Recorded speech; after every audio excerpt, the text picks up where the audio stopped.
برکات کے حصول کے لیے اور رحمات پانے کے لیے طویل مسافتیں طے کر کے حرمین طیبین حاضر ہوتے ہیں، اور ہر ایک شخص کے بس میں یہ نہیں کہ وہ دیار نور پہ یوں حاضر ہو۔ ماہ صیام خود آ کر کے بندوں کو نوازتا ہے۔ کعبۃ اللہ کی مثال کنویں کی ہے کہ پیاسے کو چل کے جانا پڑتا ہے۔ ماہ صیام رمضان المبارک کی مثال بادل کی ہے جو خود آ کے برستا ہے، غرباء کو، مساکین کو، امراء کو، سب کو برابر فیض دیتا ہے۔ اس کی برکتیں ہر سال ہم سمیٹتے ہیں، من میں کتنی روشنیاں اور کتنے اجالے اگاتا ہے۔ آج پھر یہ مہینہ ہمیں زندگی میں نصیب ہوا اور ہم اپنے آپ کو اور زیادہ خوش بخت سمجھتے ہیں کہ عمومی طور پہ اس ماہ انور کی صبحیں جو کہ اپنے دامن میں بہت سارا نور رکھتی ہیں، بہت ساروں کی سو کے نیند میں گزر جاتی ہیں، لیکن ہم کتنے خوش نصیب ہیں کہ ان لمحوں میں دین سیکھنے کے لیے مختلف جگہوں سے چل کر کے جمع ہوتے ہیں اور جذبوں کا ایک جہاں آباد ہوتا ہے۔ ابھی میں یہاں حال میں داخل ہوا تو جس طرح کشاں کشاں لوگ کھچے چلے آ رہے تھے، بچے بھی تھے، بوڑھے بھی تھے، تو دل کی اتھاہ گہرائیوں سے دعا نکلی کہ مالک ان کو ایک ایک قدم پہ خیر دینا اور یہ خالی کبھی نہ لوٹیں، ان کے واپس گھروں میں پہنچنے سے قبل اس اجتماع کی برکتیں ان کے گھروں تک پہنچا دینا۔ اور مجھے امید ہے کہ یہاں آنے والا کوئی شخص محروم نہیں رکھا جائے گا۔ ماہ صیام کی پہلی صبح ہے اور ہم دین سمجھنے کے شوق میں چل کر کے سفر کاٹ کر کے یہاں پہنچے۔ ظاہر ہے رات دیر سے سوئے، صبح جلدی اٹھے اور سحری بھرپور کرنے کے بعد نیند کا غلبہ بھی ہوتا ہے، لیکن قربانی دے کے آپ کا یہ پہنچنا سعادت مندی ہے اور یہ رائے گاہ نہیں جائے گا۔ فہم دین کو سمجھنے کی ایک کوشش ہے۔ دین کیا ہے؟ بعض لوگوں نے نماز، روزہ، حج اور زکوٰۃ کو ہی دین سمجھ لیا ہے۔ یہ دین کا ایک حصہ ہے، لیکن دین مختلف چیزوں کے مجموعے کا نام ہے۔ اعتقادات، عبادات، معاملات اور اخلاقیات۔ اعتقادات، ہمارے عقیدے کیا ہونے چاہیے، نظریات کیا ہونے چاہیے اللہ تعالیٰ جل شانہ کے بارے میں۔ وہ واجب الوجود ہے، واحد ہے، احد ہے، صمد ہے، بے نیاز ہے، پوری کائنات کو اسی نے تخلیق کیا ہے، وہ تخلیق ہونے سے پاک ہے، کسی کا باپ نہیں، کسی کا بیٹا نہیں، اس کو کسی کی ضرورت اور حاجت نہیں، پوری کائنات اسی کی محتاج ہے۔ پوری کائنات کو بغیر مادے کے، میٹیریل کے، صرف امر کن سے پیدا کرے، یہ اس کی شان ہے، اور وہ اپنے ایک امر سے پوری کائنات کو فنا کر دے، زمین کو لپیٹ لے، آسمانوں کو لپیٹ لے، پہاڑ ریزہ ریزہ بن کے روئی کے گالوں کی طرح اڑتے پھرے، یہ اس کے ایک حکم کی دیر ہے۔ اس کے لیے کوئی مشکل نہیں ہے۔ مختلف مخلوقات اس نے پیدا کی ہیں۔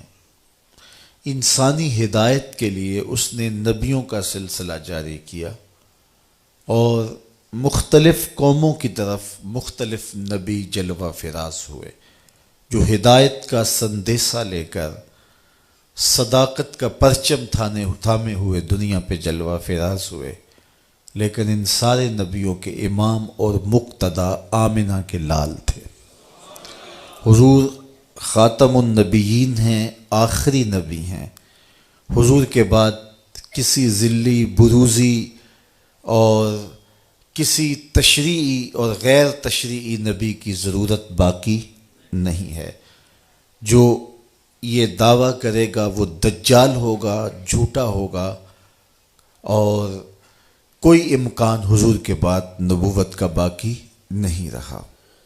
اللہ نے اپنے محبوب کو بہت ساری شانوں سے نوازا، مختلف انبیاء پر کتابیں اور صحیفے نازل کیے، 4 کتابیں اور 100 صحیفے نازل ہوئے جو مختلف انبیاء پر نازل ہوئے۔ قرآن کے علاوہ جتنی بھی کتابیں اور صحیفے ہیں ان میں تحریف راہ پا چکی ہے۔ ہمارا عقیدہ یہ ہے کہ وہ کتابیں سچ کے ساتھ اللہ نے نازل کی، قوموں نے ان کے اندر قط و برید کی، اپنی مرضی سے کچھ شامل کر لیا، کچھ کاٹ دیا۔ تو ہم کہتے ہیں مالک جو تو نے نازل کیا تھا وہ سچ تھا، اب جو قوموں نے شامل کیا ہے ہم اس کا انکار کرتے ہیں۔ لہٰذا ہمیں پتہ نہیں ہے کہ کون سی چیز نکالی گئی، کون سی چیز شامل کی گئی، سوائے چند مخصوص چیزوں کے جو کہ مختلف ذرائع سے ہمیں معلوم ہوئی کہ یہ انہوں نے کاٹ دی اور یہ چیز انہوں نے شامل کی۔ قرآن مجید وہ واحد کتاب ہے جس میں کوئی تغیر اور کوئی تبدل ممکن نہیں ہے، اور یہ میرے اور آپ کے آقا و مولا حضور کے سینہ اطہر میں نازل ہوئی، اور اس کتاب کی حفاظت اللہ نے اپنے ذمہ کرم پہ لی۔ اس کا ظاہری انتظام حفاظت کا یوں ہوا کہ اس کو یاد کرنا آسان کر دیا گیا۔ باقی کتابوں کے حافظ نہیں ہوتے تھے، یہاں آج کل تو منظر دیکھنے کو ملتا ہے، ہر مسجد سے قرآن پڑھنے کی صدائیں آ رہی ہیں۔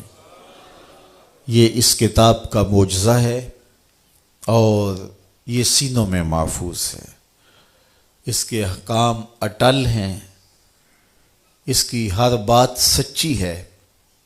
یہ وہ کتاب ہے جس کو کھولتے ہی ملے گا ذالک الکتاب لا ریب فیہ۔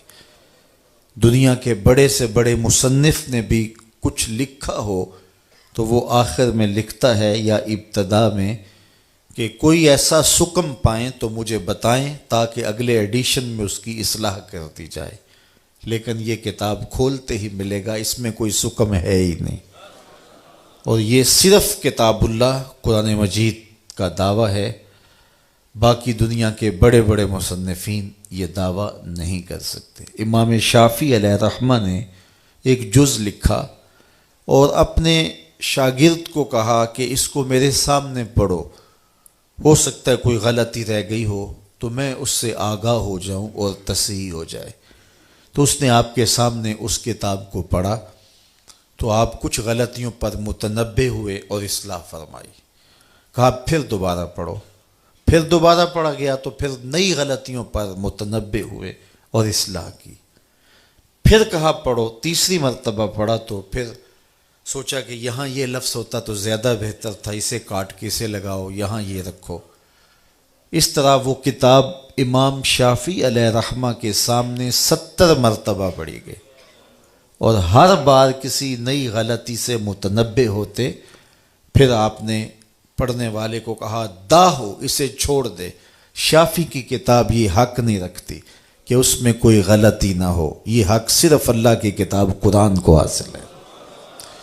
تو اس میں کوئی غلطی نہیں ہے، اس کتاب میں کوئی تغیر نہیں ہو سکتا، کوئی تبدیلی نہیں ہو سکتی، اس کے فیصلے اٹل ہیں، اس کی خبریں سچی ہیں، یہ سراسر ہدایت کا سرچشمہ ہے، اس سے وابستہ ہونے والا کبھی بھی گمراہ نہیں ہو سکتا۔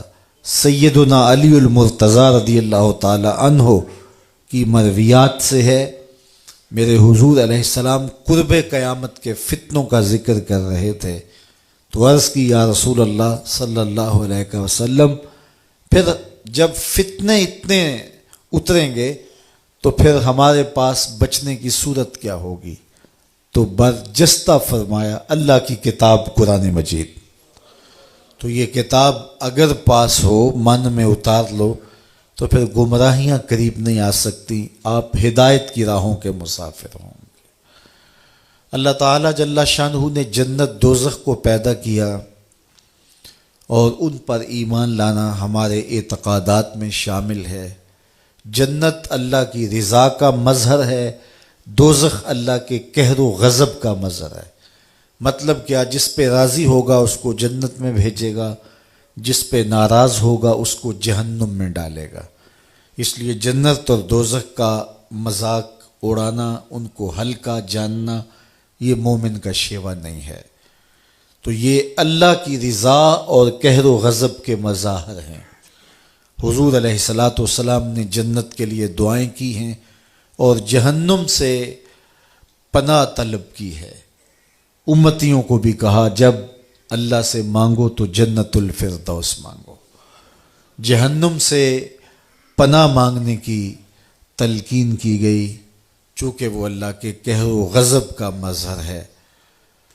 تو جنت اور دوزخ ان پر ایمان لانا، یوم حشر پر ایمان لانا، جس کی مقدار قرآن نے بتائی ہے کہ وہ 50,000 سال کا ایک دن ہوگا اور کاٹنے سے کٹے گا ہی نہیں، لیکن مومن کے لیے ایسے کٹے گا جس طرح عصر کی نماز کا وقت کٹتا ہے۔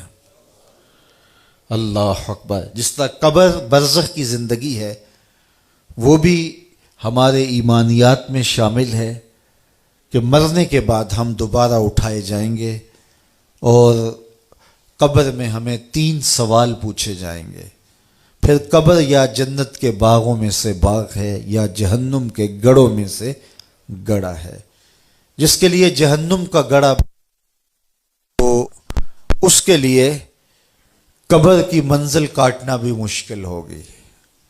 وہاں عذاب مسلط کر دیے جائیں گے، سانپ مسلط کر دیے جائیں گے، بچھو مسلط کر دیے جائیں گے، لیکن جو مومن ہوگا اس کی قبر جنت کے باغوں میں سے ایک باغ ہوگی اور اس کے لیے قبر کی منزل کاٹنا مشکل نہیں ہوگی۔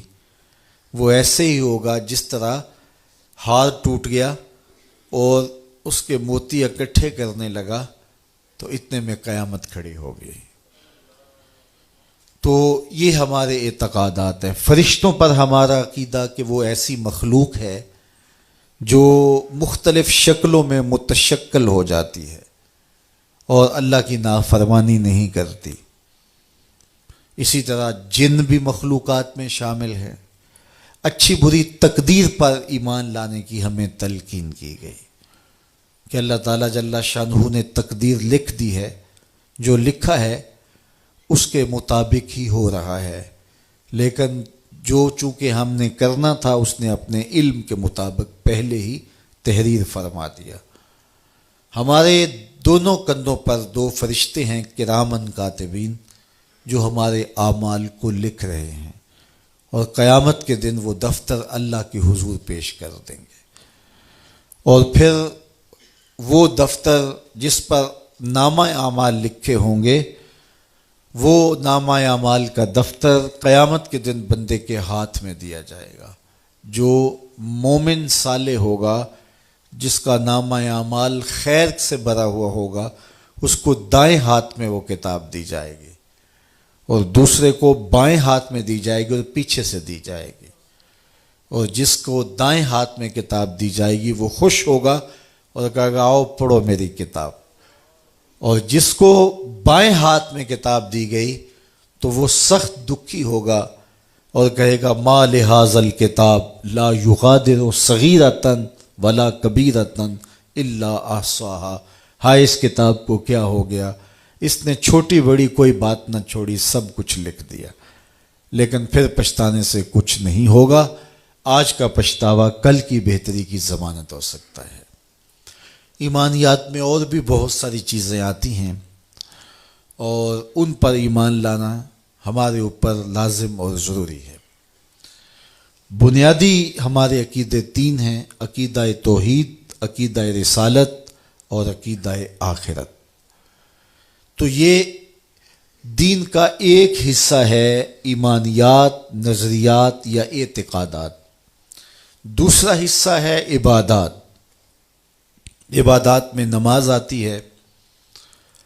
دن میں 5 مرتبہ نماز مرد عورت پر فرض کی گئی ہے، اور مسافرت کی صورت میں، بیماری کی صورت میں بھی نماز کی معافی نہیں، سوائے خواتین کو ایام مخصوصہ میں انہیں رخصت دی گئی ہے، چھٹی دی گئی ہے، اور وہ اس کی قضا بھی نہیں کریں گی۔ ہاں، روزے کی قضا ان کے اوپر لازم ہے، لیکن نماز کی قضا ان پر نہیں ہے۔ باقی نماز کی بیماری کی حالت میں بھی چھٹی نہیں ہے، سفر کی حالت میں بھی چھٹی نہیں ہے، حتیٰ کہ اگر نماز کے لیے وضو کا پانی دستیاب نہیں ہے تو تیمم کر کے نماز پڑھی جائے گی۔ اگر کھڑا ہونے کی سکت نہیں رکھتا تو بیٹھ کے پڑھی جائے گی، بیٹھ کر نہیں پڑھ سکتا تو لیٹ کے پڑھی جائے گی۔ تو یہ ہے عبادات میں ایک چیز نماز، اور نماز اسلام کا اہم اور بنیادی رکن ہے۔ جو نماز کا انکار کرتا ہے یا نماز کو ہلکا جانتا ہے یا نماز کا تمسخر اڑاتا ہے، وہ بے دین ہے، کافر ہے، دائرہ اسلام سے خارج ہے، چاہے وہ کوئی عام شخص ہو، چاہے ملنگ ہو، چاہے کوئی بھی ہو۔ جو نماز کا تمسخر اڑائے اس کا دین سے کوئی تعلق نہیں ہے۔ جو نماز جان بوجھ کے نہیں پڑھتا وہ گناہ گار ہے، اور گناہ کبیرہ کا مرتکب ہوتا ہے۔ بعض ائمہ نے کہا کہ اسے قتل کیا جائے گا، بعض نے کہا کہ اس کو قید میں ڈال دیا جائے گا۔ یہ امام اعظم امام ابو حنیفہ علیہ رحمہ کا موقف ہے کہ بے نمازی کو حاکم وقت قید میں ڈال دے گا یہاں تک کہ وہ توبہ کرے، اگر توبہ کرے گا تو اسے چھوڑ دیا جائے گا۔ یہ ہے حضرت امام اعظم امام ابو حنیفہ کا موقف۔ تو نماز اس قدر اہم عبادت ہے کہ اس کے ترک کرنے پر سخت وعید آئی ہے، اور قیامت کے دن بندے سے سب سے پہلا جو سوال کیا جائے گا وہ نماز کا ہی سوال ہوگا۔ تو جس نے یہ سوال اس کا اچھا جواب دے دیا وہ کامیاب اور بامراد ہوا، اور جو اس کا جواب ہی نہ دے سکا وہ خاسر و نامراد لوٹے گا۔ دوسری چیز زکوٰۃ ہے۔ زکوٰۃ بھی اہم رکن ہے، اور اس کا انکار کرنا بھی کفر ہے۔ اگر کوئی زکوٰۃ نہیں دیتا تو سخت گناہ گار ہے، گناہ کبیرہ کا مرتکب ہے۔ حاکم وقت کو یہ اختیار ہے کہ ان سے جبراً زکوٰۃ وصول کر لے۔ حضرت سیدنا صدیق اکبر رضی اللہ تعالی عنہ کے زمانے میں کچھ لوگوں نے زکوٰۃ دینے سے انکار کر دیا، تو حضرت سیدنا صدیق اکبر نے فرمایا کہ اگر وہ حضور کے زمانے میں کھجور کی ایک رسی بھی زکوٰۃ دیتے تھے، جب تک میں وصول نہیں کر لوں گا چین سے نہیں بیٹھوں گا، بلکہ آپ نے فرمایا لَقَاتَلْتُهُمْ عَلَىٰ مَنْعِهِ، میں اس کے روکنے پر ان سے جہاد کروں گا۔ اور زکوٰۃ نماز کے بعد دوسرا اہم دین کا رکن ہے، اور عبادات کے اندر دوسرے نمبر پہ آتا ہے۔ پھر اس کے بعد روزہ آتا ہے اور حج آتا ہے۔ روزہ زندگی میں استطاعت رکھنے والے پر، جو صحت رکھتا ہے، بالغ ہے اور عاقل ہے، اس پر ایام معدودات، گنے ہوئے دن 29 یا 30 روزے اس کے اوپر فرض ہیں۔ اور اگر وہ بیمار ہے تو بیماری کی 2 صورتیں ہیں: مستقل بیمار ہے، ٹھیک ہونے کا امکان ہی نہیں ہے، بیماری ایسی ہے، تو وہ روزے کا فدیہ دے گا، اور فدیہ وہی ہے جو صدقہ فطر ہے، تو روزے کا وہ فدیہ دے گا۔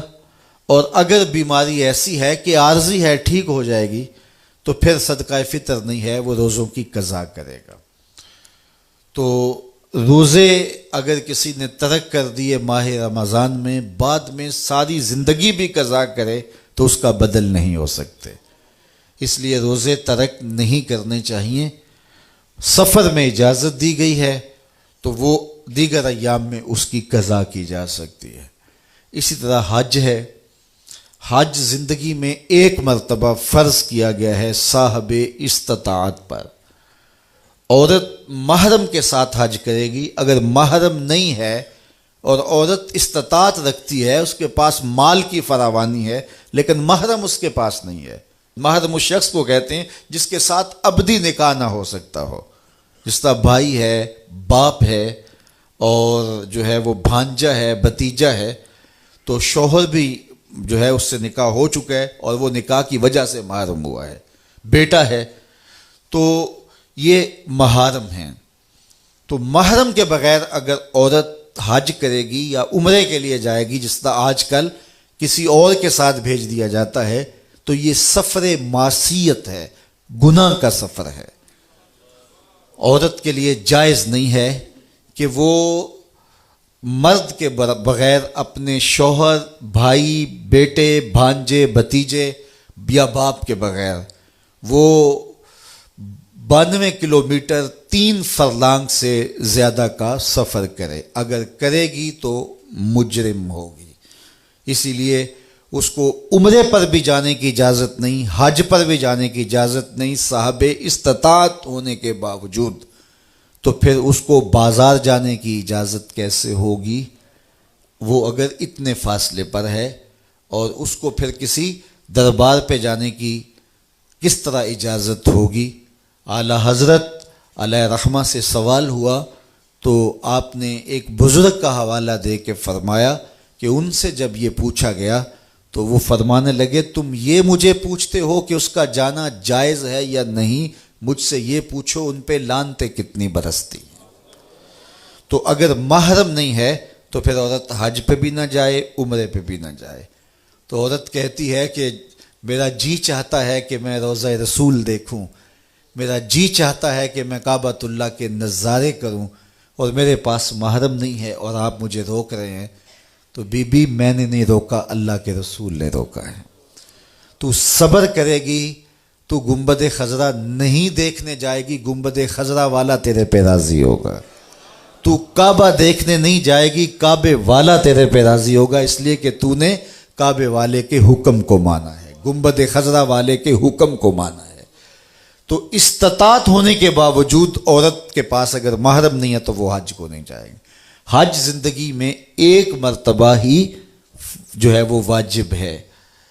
ایک روایت میں آتا ہے 5 سال کے بعد حج کی وجوب کے حوالے سے ایک روایت میں آتا ہے، لیکن علماء نے اس کو استحباب پر محمول کیا ہے، اور وہ یہ ہے کہ جو صاحب استطاعت ہے وہ ہر 5 سال کے بعد حج کر لیا کرے تو اس کے لیے یہ برکت والی چیز ہے۔ لیکن زندگی میں حج فرض ایک بار ہی ہے، واجب ایک بار ہی ہے، اور اس پر واضح دلیل ہے۔ آقا کریم نے جب فرمایا لوگوں تمہارے اوپر حج فرض ہے، تو حضرت اقرع بن حابس رضی اللہ تعالیٰ عنہ کھڑے ہوئے اور عرض کی افی کل عامن، حضور ہر سال واجب ہے۔ حضور خاموش رہے، پھر کہا لوگوں حج پہ جایا کرو، تمہارے اوپر حج واجب ہے۔ تو انہوں نے پھر کہا حضور ہر سال واجب ہے۔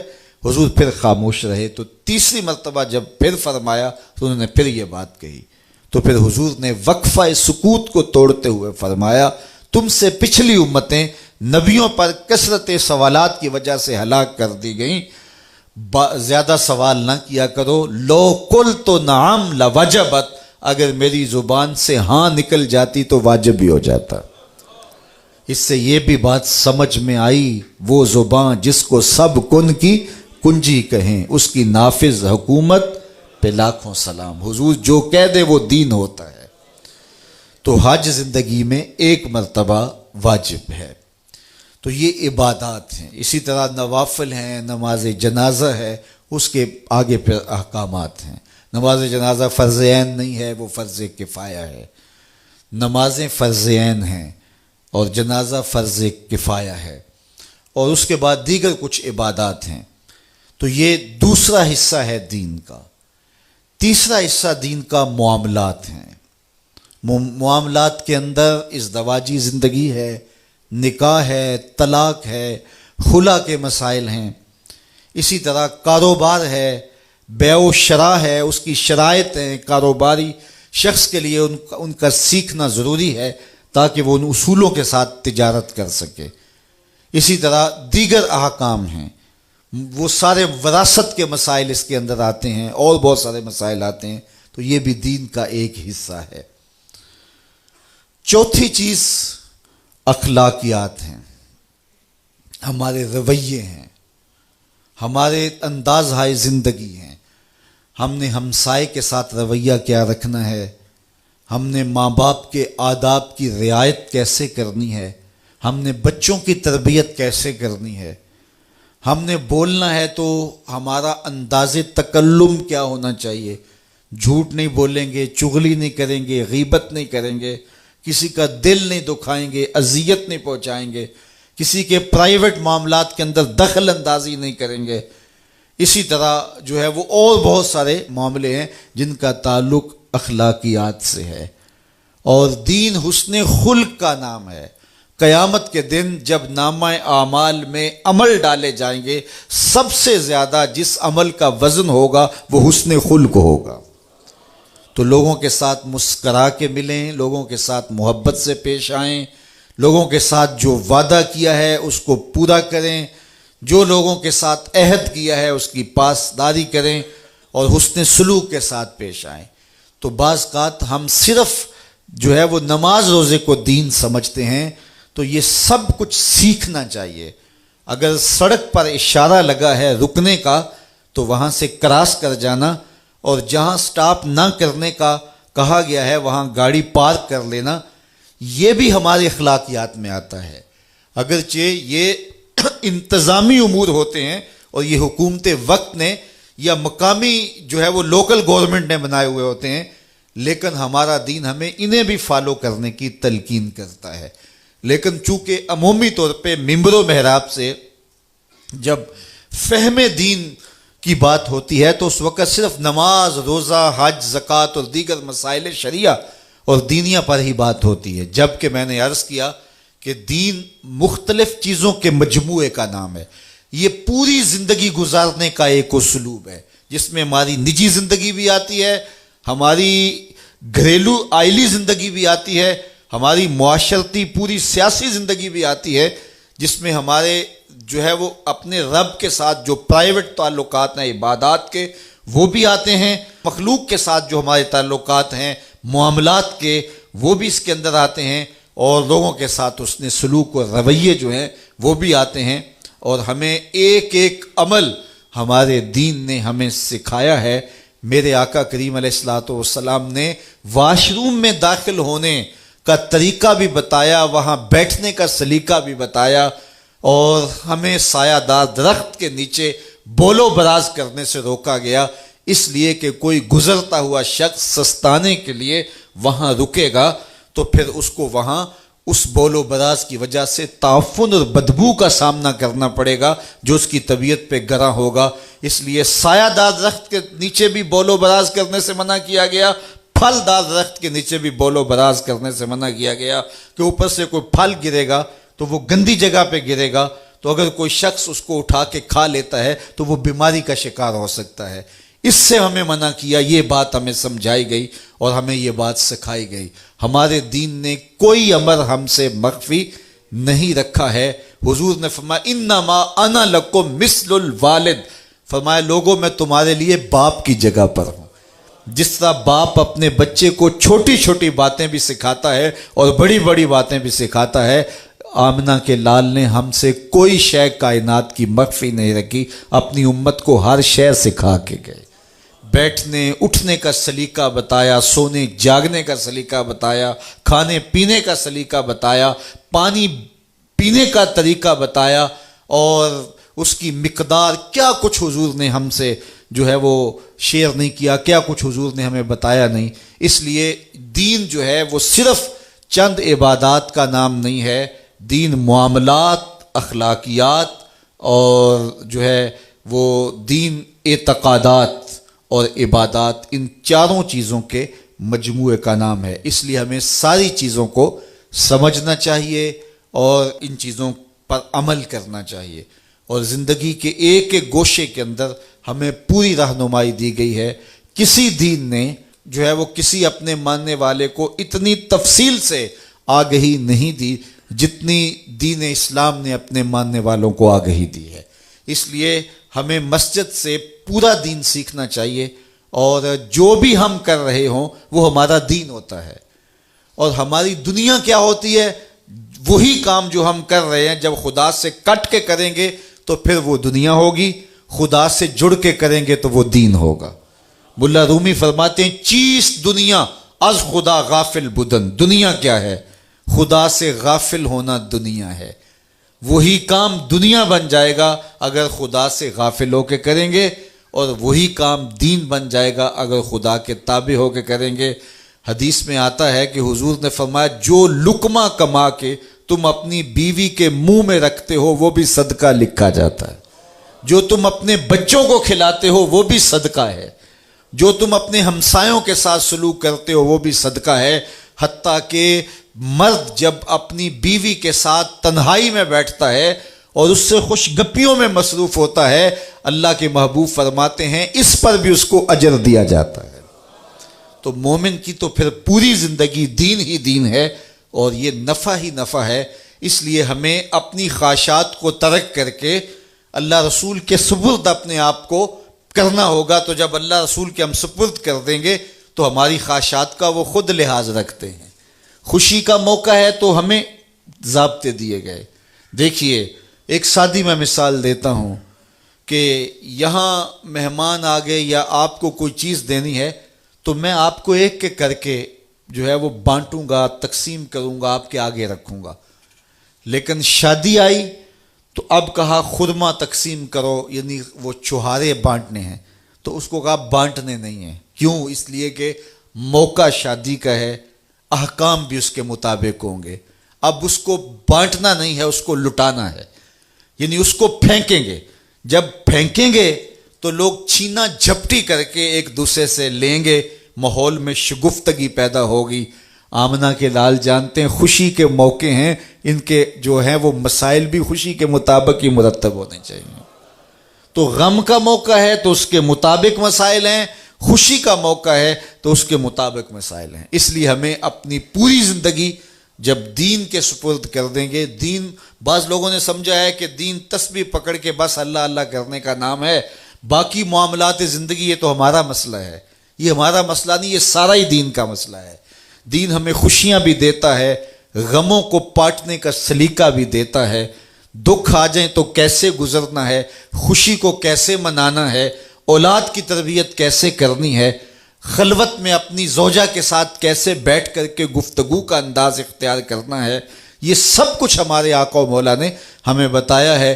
ام المومنین سیدہ عائشہ رضی اللہ تعالیٰ عنہ فرماتی ہیں کہ میں آب خورے میں پانی لے رہی تھی کہ حضور گھر تشریف لائے، مجھے دور سے کہا عائشہ تھوڑا سا پانی میرے لیے بھی چھوڑنا، تو میں نے پانی چھوڑ دیا، حضور نے میرے ہاتھ سے پیالہ لیا، پانی پینے لگے تو پھر رک گئے، اور پھر مجھے مخاطبہ کرتے ہوئے کہا عائشہ بتانا تم نے ہونٹ کہاں لگائے تھے، میں وہاں ہونٹ رکھ کے پانی پینا چاہتا ہوں، مجھے بتاؤ اگر حضور کی یہ سنت ہم اختیار کر لیں تو گھر جنت کا ٹکڑا نہیں بن جائے گا؟ تو ایک ایک عمل ہمارے سامنے حضور کی شریعت کا، حضور کا دیا ہوا ہمارے سامنے موجود ہے۔ تو یہ الگ الگ ان تمام موضوعات پر تفصیلی بحث اور گفتگو ہو سکتی ہے، لیکن آج کی نشست میں یہ فکر کم از کم ہمیں سمجھ لینی چاہیے کہ مخصوص عبادات کا نام ہی دین نہیں ہے، بلکہ دین اخلاقیات کا نام ہے، دین معاملات کا نام ہے، دین جو ہے وہ عبادات کا نام ہے، اور ہمارے عقائد کا نام ہے، اور عقائد کی چھاپ ہوتی ہے ہمارے اعمال پر۔ اس لیے عقائد کو بنیاد بنایا گیا ہے، اس کے بعد پھر عبادات اور دیگر معاملات آتے ہیں۔ ہمیں اپنی زندگی کے ہر شعبے میں اور زندگی کے ہر معاملے میں شریعت بیضا کے مطابق اپنی زندگی کے معاملات مرتب کر کے آگے بڑھنا چاہیے۔ زندگی میں ایک بار پھر ماہ صیام کی برکتیں نصیب ہو رہی ہیں۔ آج ہمیں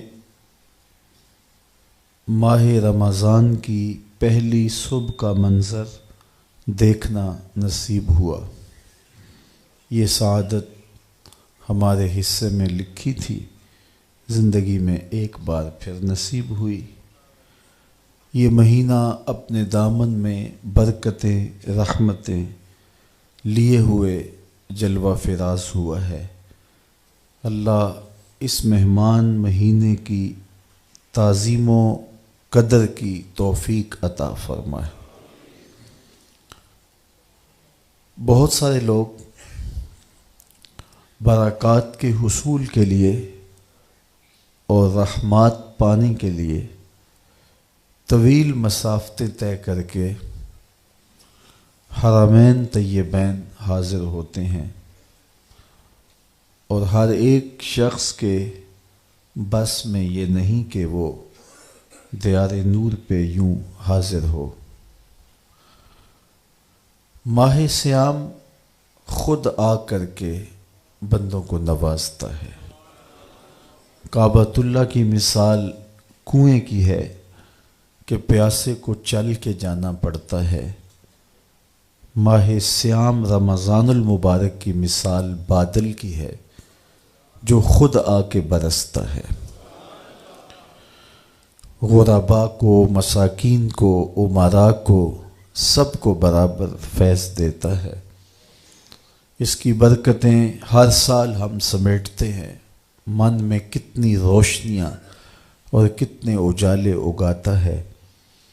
آج پھر یہ مہینہ ہمیں زندگی میں نصیب ہوا، اور ہم اپنے آپ کو اور زیادہ خوش بخت سمجھتے ہیں کہ عمومی طور پہ اس ماہ انور کی صبحیں جو کہ اپنے دامن میں بہت سارا نور رکھتی ہیں، بہت ساروں کی سو کے نیند میں گزر جاتی ہیں، لیکن ہم کتنے خوش نصیب ہیں کہ ان لمحوں میں دین سیکھنے کے لیے مختلف جگہوں سے چل کر کے جمع ہوتے ہیں، اور جذبوں کا ایک جہاں آباد ہوتا ہے۔ ابھی میں یہاں حال میں داخل ہوا تو جس طرح کشاں کشاں لوگ کھچے چلے آ رہے تھے، بچے بھی تھے، بوڑھے بھی تھے، تو دل کی اتھاہ گہرائیوں سے دعا نکلی کہ مالک ان کو ایک ایک قدم پہ خیر دینا، اور یہ خالی کبھی نہ لوٹیں، ان کے واپس گھروں میں پہنچنے سے قبل اس اجتماع کی برکتیں ان کے گھروں تک پہنچا دینا۔ اور مجھے امید ہے کہ یہاں آنے والا کوئی شخص محروم نہیں رکھا جائے گا۔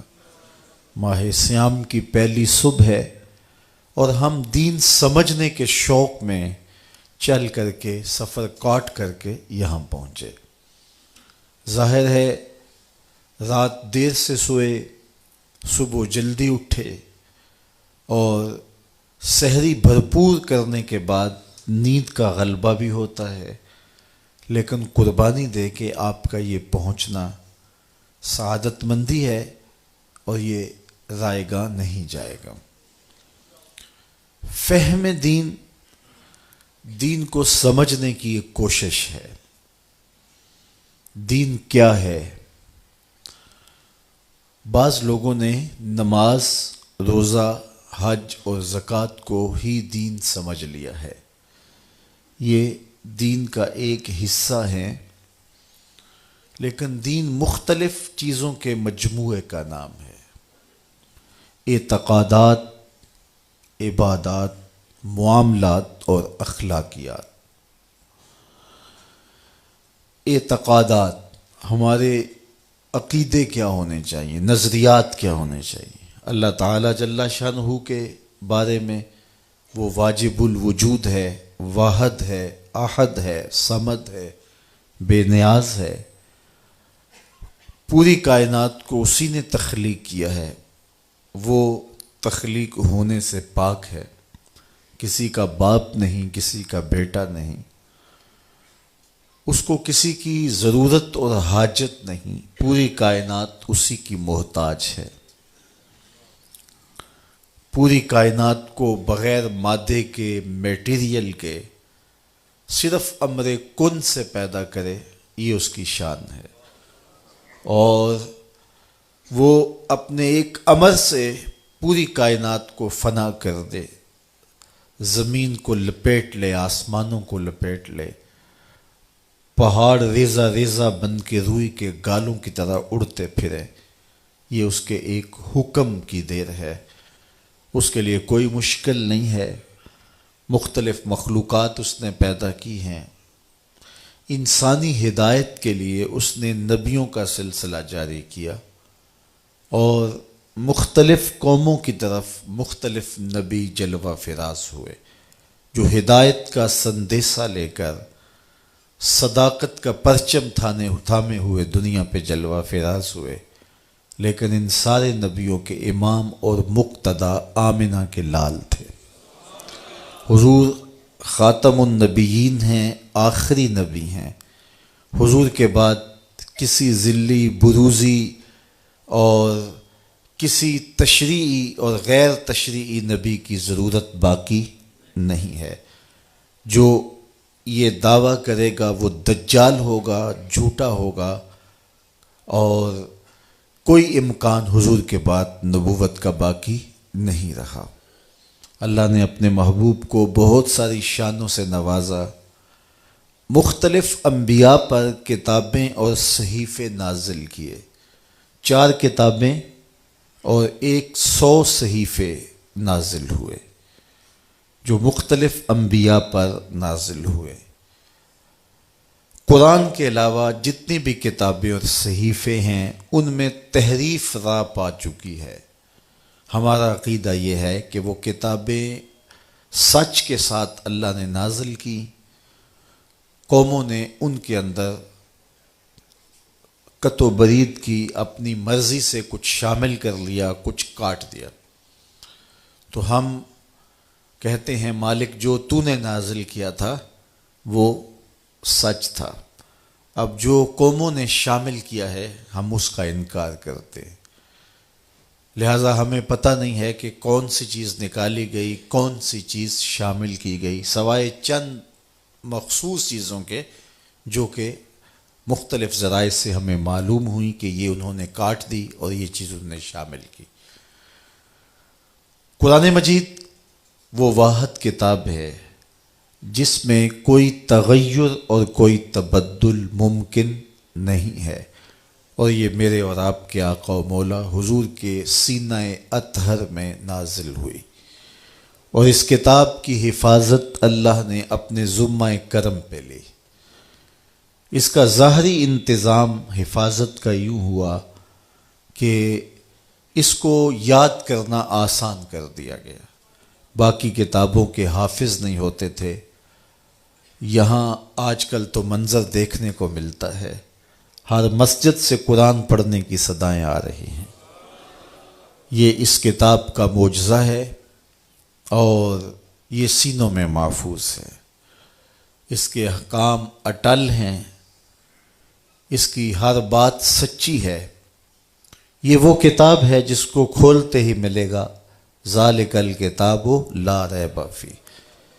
دنیا کے بڑے سے بڑے مصنف نے بھی کچھ لکھا ہو تو وہ آخر میں لکھتا ہے یا ابتدا میں کہ کوئی ایسا سکم پائیں تو مجھے بتائیں تاکہ اگلے ایڈیشن میں اس کی اصلاح کر دی جائے، لیکن یہ کتاب کھولتے ہی ملے گا اس میں کوئی سکم ہے ہی نہیں، اور یہ صرف کتاب اللہ قرآن مجید کا دعویٰ ہے۔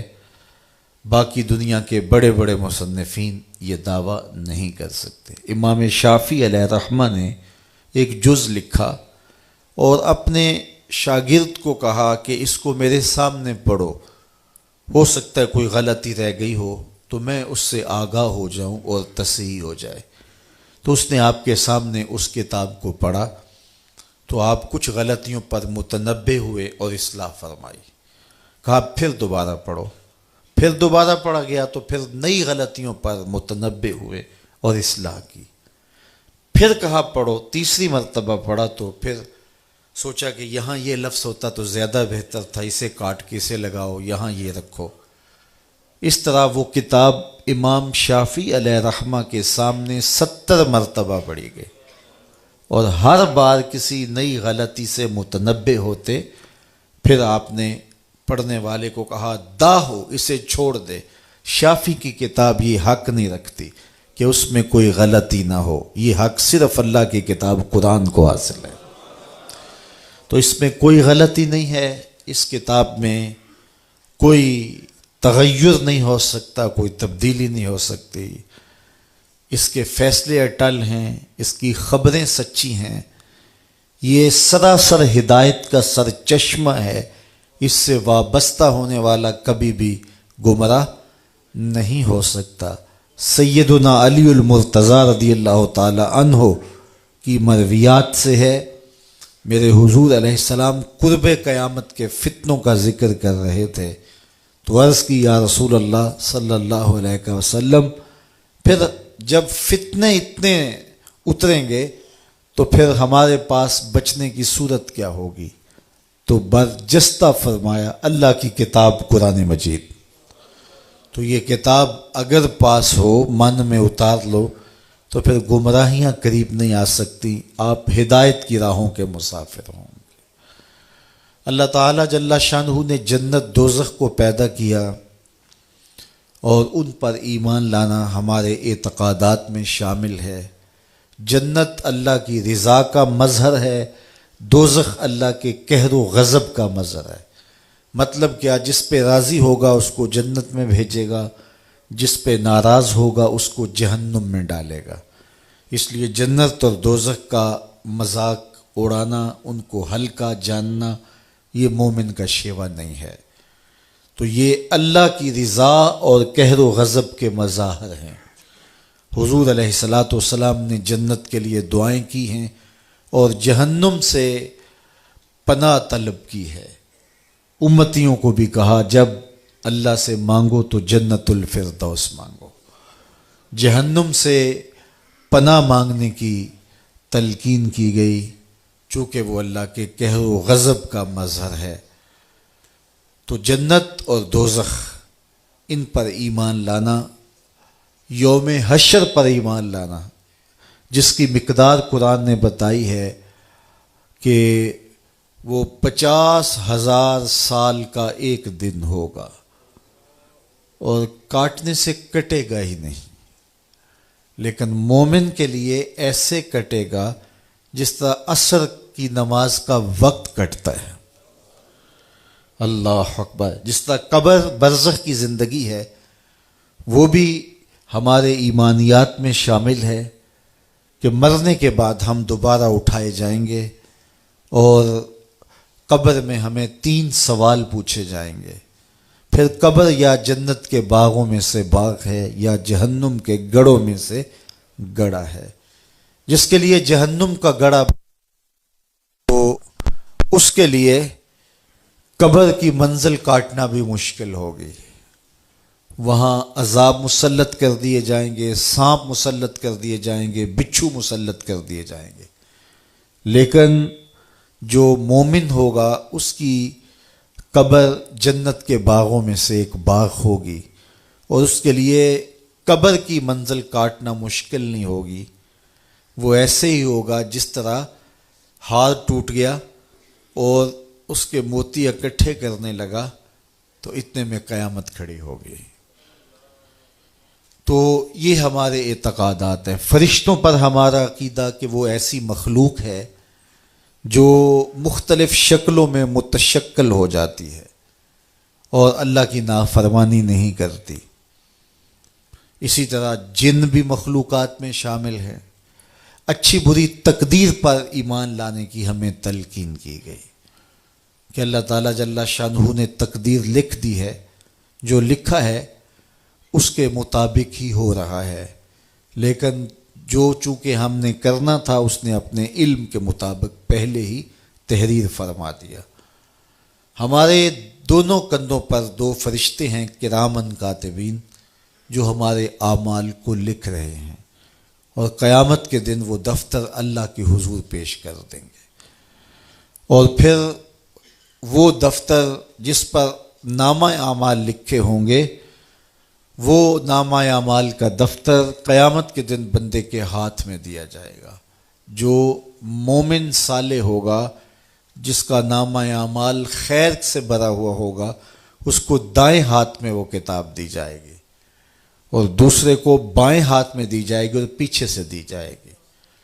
اور جس کو دائیں ہاتھ میں کتاب دی جائے گی وہ خوش ہوگا اور کہے گا آؤ پڑھو میری کتاب، اور جس کو بائیں ہاتھ میں کتاب دی گئی تو وہ سخت دکھی ہوگا اور کہے گا ما لہذا الکتاب لا یغادر صغیرۃ ولا کبیرۃ الا احصاها، ہائے اس کتاب کو کیا ہو گیا، اس نے چھوٹی بڑی کوئی بات نہ چھوڑی، سب کچھ لکھ دیا۔ لیکن پھر پچھتانے سے کچھ نہیں ہوگا، آج کا پچھتاوا کل کی بہتری کی ضمانت ہو سکتا ہے۔ ایمانیات میں اور بھی بہت ساری چیزیں آتی ہیں، اور ان پر ایمان لانا ہمارے اوپر لازم اور ضروری ہے۔ بنیادی ہمارے عقیدے تین ہیں: عقیدہ توحید، عقیدہ رسالت اور عقیدہ آخرت۔ تو یہ دین کا ایک حصہ ہے ایمانیات، نظریات یا اعتقادات۔ دوسرا حصہ ہے عبادات۔ عبادات میں نماز آتی ہے۔ دن میں 5 مرتبہ نماز مرد عورت پر فرض کی گئی ہے، اور مسافرت کی صورت میں، بیماری کی صورت میں بھی نماز کی معافی نہیں، سوائے خواتین کو ایام مخصوصہ میں انہیں رخصت دی گئی ہے، چھٹی دی گئی ہے، اور وہ اس کی قضا بھی نہیں کریں گی۔ ہاں، روزے کی قضا ان کے اوپر لازم ہے، لیکن نماز کی قضا ان پر نہیں ہے۔ باقی نماز کی بیماری کی حالت میں بھی چھٹی نہیں ہے، سفر کی حالت میں بھی چھٹی نہیں ہے، حتیٰ کہ اگر نماز کے لیے وضو کا پانی دستیاب نہیں ہے تو تیمم کر کے نماز پڑھی جائے گی۔ اگر کھڑا ہونے کی سکت نہیں رکھتا تو بیٹھ کے پڑھی جائے گی، بیٹھ کر نہیں پڑھ سکتا تو لیٹ کے پڑھی جائے گی۔ تو یہ ہے عبادات میں ایک چیز نماز، اور نماز اسلام کا اہم اور بنیادی رکن ہے۔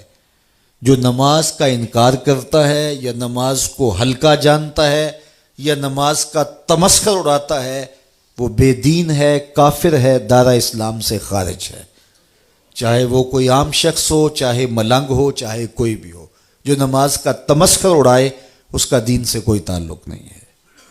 جو نماز جان بوجھ کے نہیں پڑھتا وہ گناہ گار ہے، اور گناہ کبیرہ کا مرتکب ہوتا ہے۔ بعض ائمہ نے کہا کہ اسے قتل کیا جائے گا، بعض نے کہا کہ اس کو قید میں ڈال دیا جائے گا۔ یہ امام اعظم امام ابو حنیفہ علیہ رحمہ کا موقف ہے کہ بے نمازی کو حاکم وقت قید میں ڈال دے گا یہاں تک کہ وہ توبہ کرے، اگر توبہ کرے گا تو اسے چھوڑ دیا جائے گا۔ یہ ہے حضرت امام اعظم امام ابو حنیفہ کا موقف۔ تو نماز اس قدر اہم عبادت ہے کہ اس کے ترک کرنے پر سخت وعید آئی ہے، اور قیامت کے دن بندے سے سب سے پہلا جو سوال کیا جائے گا وہ نماز کا ہی سوال ہوگا۔ تو جس نے یہ سوال اس کا اچھا جواب دے دیا وہ کامیاب اور بامراد ہوا، اور جو اس کا جواب ہی نہ دے سکا وہ خاسر و نامراد لوٹے گا۔ دوسری چیز زکوٰۃ ہے۔ زکوٰۃ بھی اہم رکن ہے، اور اس کا انکار کرنا بھی کفر ہے۔ اگر کوئی زکوٰۃ نہیں دیتا تو سخت گناہ گار ہے، گناہ کبیرہ کا مرتکب ہے۔ حاکم وقت کو یہ اختیار ہے کہ ان سے جبراً زکوٰۃ وصول کر لے۔ حضرت سیدنا صدیق اکبر رضی اللہ تعالی عنہ کے زمانے میں کچھ لوگوں نے زکوٰۃ دینے سے انکار کر دیا، تو حضرت سیدنا صدیق اکبر نے فرمایا کہ اگر وہ حضور کے زمانے میں کھجور کی ایک رسی بھی زکوٰۃ دیتے تھے، جب تک میں وصول نہیں کر لوں گا چین سے نہیں بیٹھوں گا۔ بلکہ آپ نے فرمایا لَقَاتَلْتُهُمْ عَلَىٰ مَنْعِهِ، میں اس کے روکنے پر ان سے جہاد کروں گا. اور زکوٰۃ نماز کے بعد دوسرا اہم دین کا رکن ہے اور عبادات کے اندر دوسرے نمبر پہ آتا ہے. پھر اس کے بعد روزہ آتا ہے اور حج آتا ہے. روزہ زندگی میں استطاعت رکھنے والے پر، جو صحت رکھتا ہے، بالغ ہے اور عاقل ہے، اس پر ایام معدودات، گنے ہوئے دن، 29 یا 30 روزے اس کے اوپر فرض ہیں. اور اگر وہ بیمار ہے تو بیماری کی 2 صورتیں ہیں. مستقل بیمار ہے، ٹھیک ہونے کا امکان ہی نہیں ہے، بیماری ایسی ہے، تو وہ روزے کا فدیہ دے گا. اور فدیہ وہی ہے جو صدقہ فطر ہے، تو روزے کا وہ فدیہ دے گا. اور اگر بیماری ایسی ہے کہ عارضی ہے، ٹھیک ہو جائے گی، تو پھر صدقہ فطر نہیں ہے، وہ روزوں کی قضا کرے گا. تو روزے اگر کسی نے ترک کر دیے ماہ رمضان میں، بعد میں ساری زندگی بھی قضا کرے تو اس کا بدل نہیں ہو سکتے. اس لیے روزے ترک نہیں کرنے چاہیے. سفر میں اجازت دی گئی ہے تو وہ دیگر ایام میں اس کی قضا کی جا سکتی ہے. اسی طرح حج ہے. حج زندگی میں ایک مرتبہ فرض کیا گیا ہے صاحب استطاعت پر.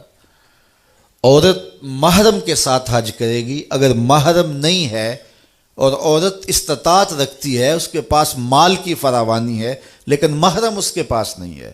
محرم اس شخص کو کہتے ہیں جس کے ساتھ ابدی نکاح نہ ہو سکتا ہو.